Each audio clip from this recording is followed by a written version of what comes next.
രാജീവ് ചന്ദ്രശേഖർ ആരോപണങ്ങൾക്ക് മറുപടി നൽകാതെ ഇറങ്ങിയിരിക്കുന്നു. ഭൂമി കുംഭകോണവുമായി ബന്ധപ്പെട്ട് റിപ്പോർട്ട് ഇന്നലെ പുറത്തുവിട്ട വാർത്ത.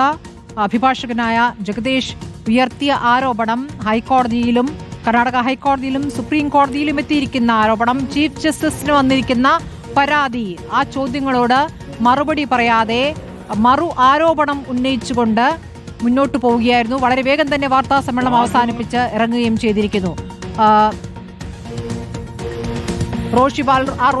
റോഷിപാൽ, തുടരെയുള്ള ചോദ്യങ്ങൾക്ക് മറു ആരോപണം മറുപടി, വളരെ വേഗം വാർത്താ സമ്മേളനം അവസാനിപ്പിക്കുകയും ചെയ്തിരിക്കുന്നു. അപ്പോൾ എന്തിനായിരുന്നു ഈ വാർത്താ സമ്മേളനം?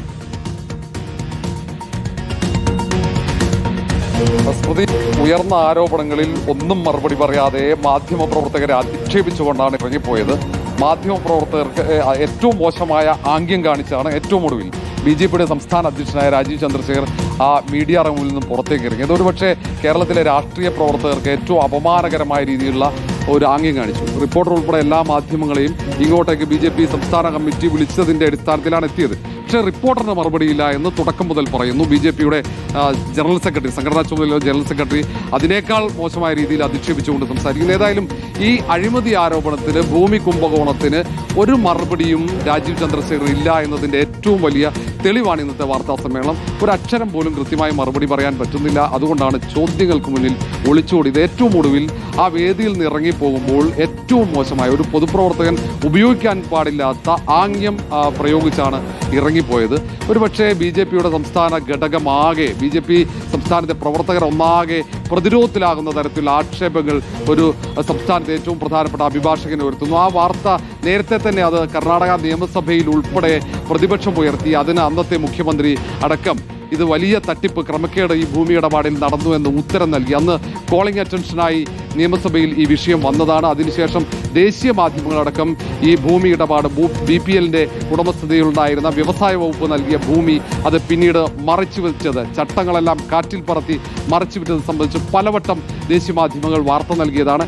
ഇങ്ങനെ അതീവ ഗുരുതരമായ ആരോപണങ്ങൾ ഉയരുമ്പോൾ ആ ആരോപണങ്ങൾക്ക് മറുപടി നൽകാതെ ആ ചോദ്യമുയർത്തുന്ന മാധ്യമപ്രവർത്തകരെ നിശബ്ദരാക്കാൻ വേണ്ടിയുള്ള ചില ശ്രമങ്ങൾ മാത്രമാണ് ഇന്ന് രാജീവ് ചന്ദ്രശേഖരന്റെ വാർത്താ സമ്മേളനത്തിൽ കണ്ടത്.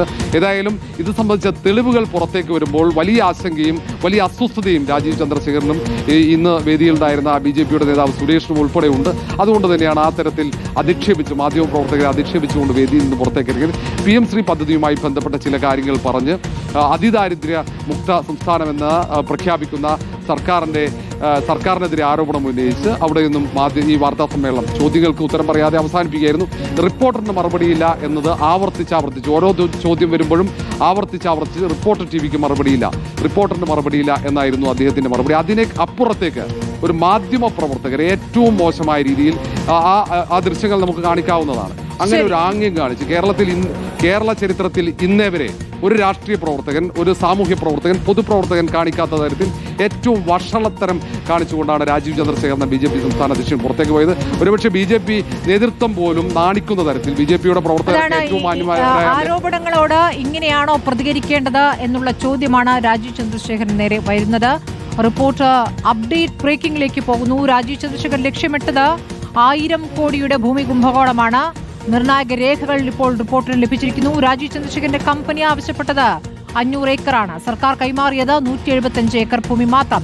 BPLന്റെ അപേക്ഷയിൽ 500 ഏക്കർ ഭൂമി വേണമെന്നാണ് ആവശ്യം. തെളിവ് റിപ്പോർട്ട് പുറത്തുവിട്ടിട്ടും രാജീവ് ചന്ദ്രശേഖരന് ഉത്തരമില്ല.